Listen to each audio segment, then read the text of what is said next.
Travis Wingate. So landscapers are here, but it's too hot outside to have the windows open, so you only hear the air conditioning units that I have.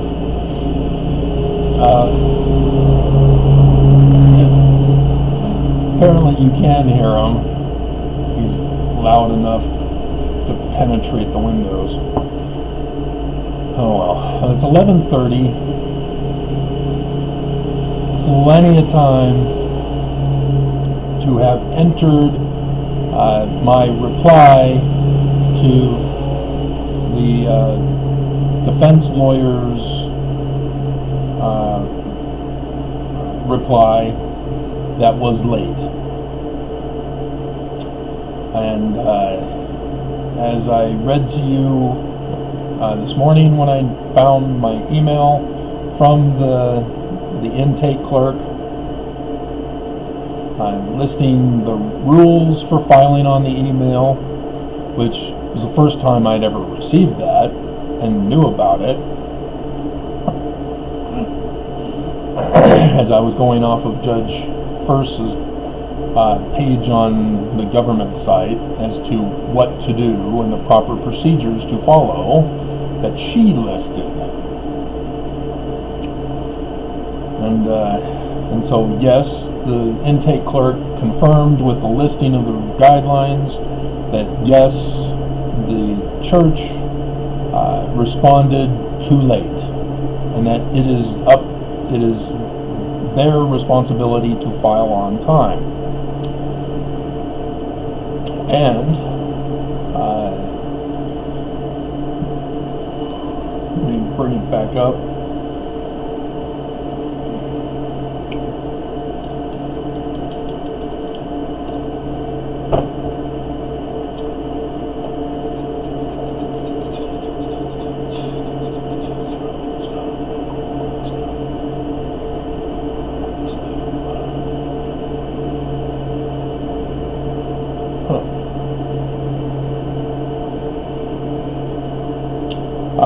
Let's see.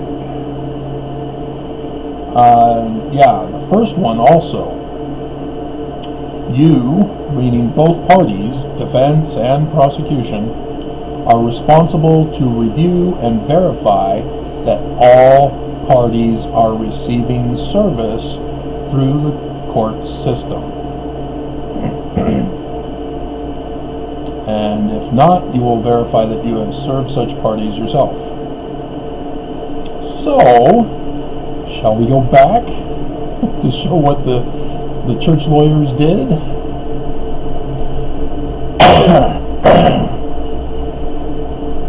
On April 7th, the lawyers gave notification to the court that they're going to represent their client, the church, in this matter. On Friday the 10th, they're now 11 days late, and they finally file a motion to dismiss with memorandum.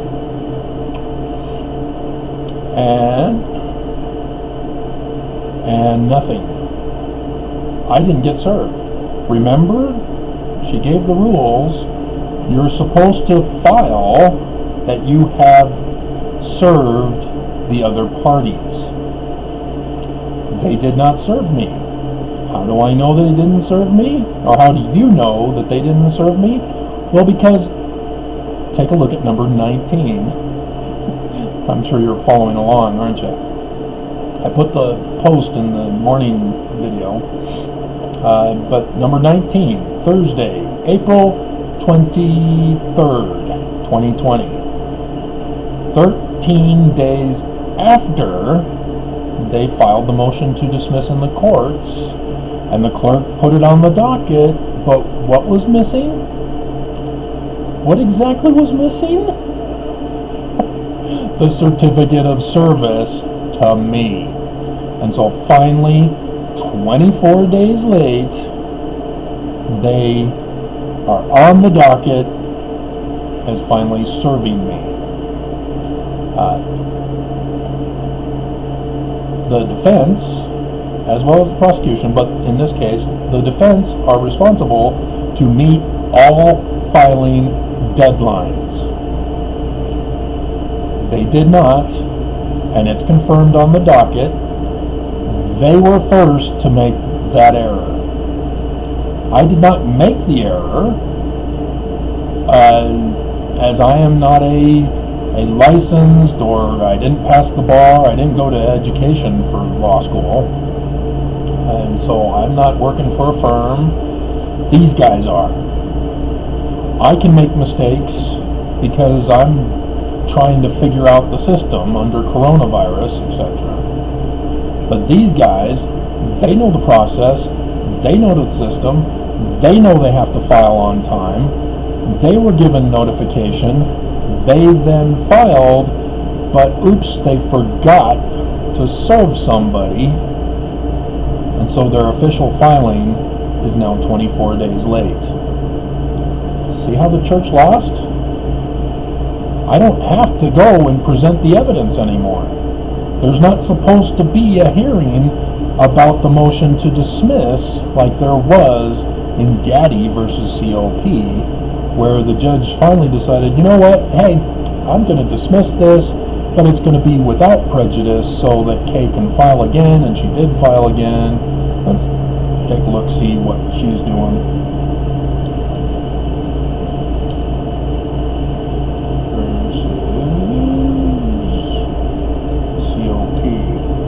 LDS church on me. Okay, there's Pace Monitor. May 18th. Nope, nothing new has changed since she's amended the complaint filing on May 18th. But yeah, you can follow hers. It's a perfect example of what mine was supposed to look like. And it doesn't.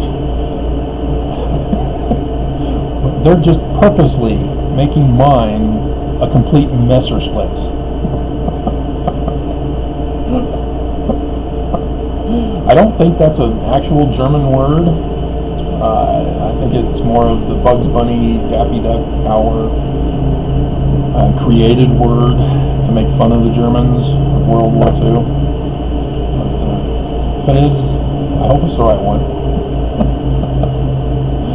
But yeah, right here. They're supposed to meet the deadline. They didn't meet the deadline. I pointed out they didn't meet the deadline.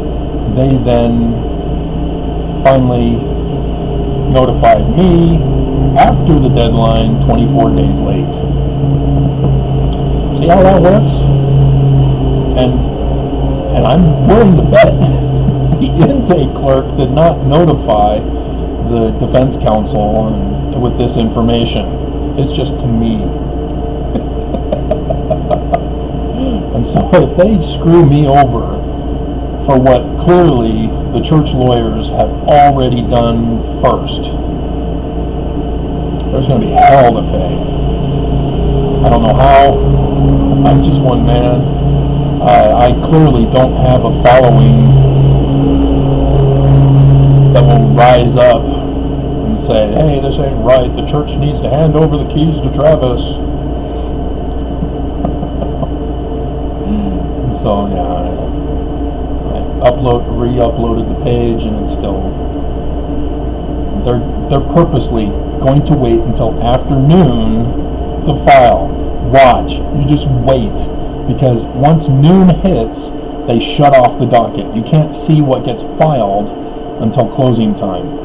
That's the clerks purposely doing this after I busted them in the beginning of my lawsuit for misfilings. Let's go back to where it would have been. Let's see. Amended complaints. Okay. Let's check out the times on these. I don't have when I would have filed, but that's her notes for our hearing, which was filed within an hour after the hearing. And then this one was Monday on the 25th.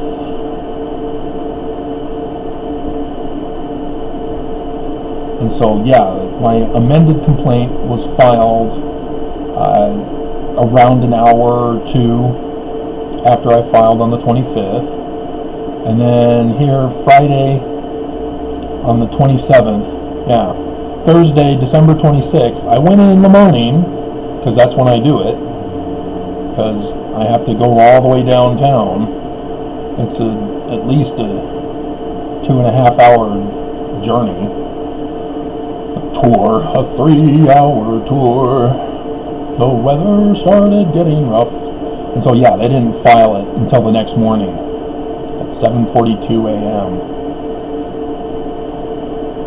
And so that's when they officially served that one. And so I've put in complaints, and then this one, the motion to recuse, was not filed until Monday.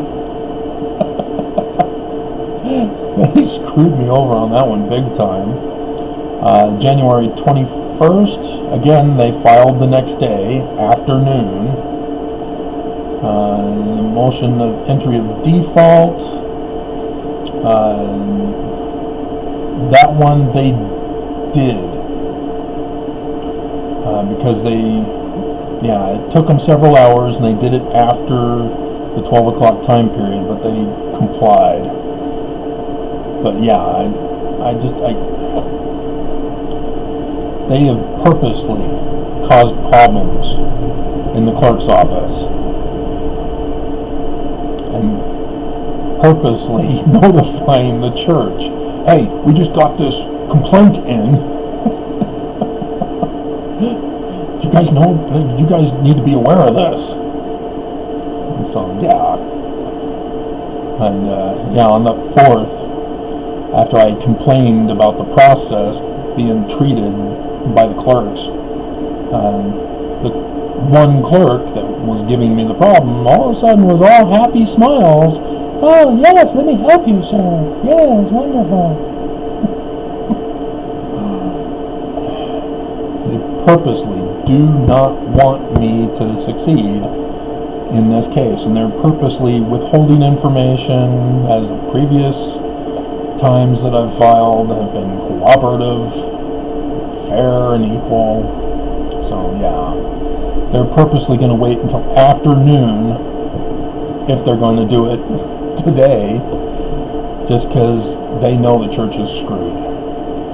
So understand, this is the latest update. If it happens before noon, I'll do another video and follow up with you on it. But I'm expecting this to be the video until midnight tomorrow night. Even though I was up at midnight today, but I said, there's no reason to stay up. I went right back to bed and slept 10 hours catching up on all the sleep I missed. So, yeah, this is how I'm getting treated here. They know I won. They know. And yet they're purposely causing problems and delays and technicalities to screw me over. It's over, Mormons. The abuse is over. No more. No more. And you can't hate me for this. This is what the church did to me. So shame on you for blaming me.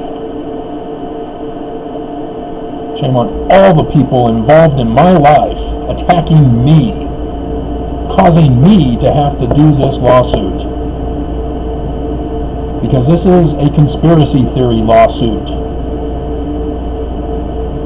All of you are involved in this. All your hands are bloody. The manner in which you've treated me since I moved to Utah is unacceptable. And the church is fallen. We're just trying to get the officials to make it official. It's over. No more abuse. No more murders of the saints. No more secret combinations.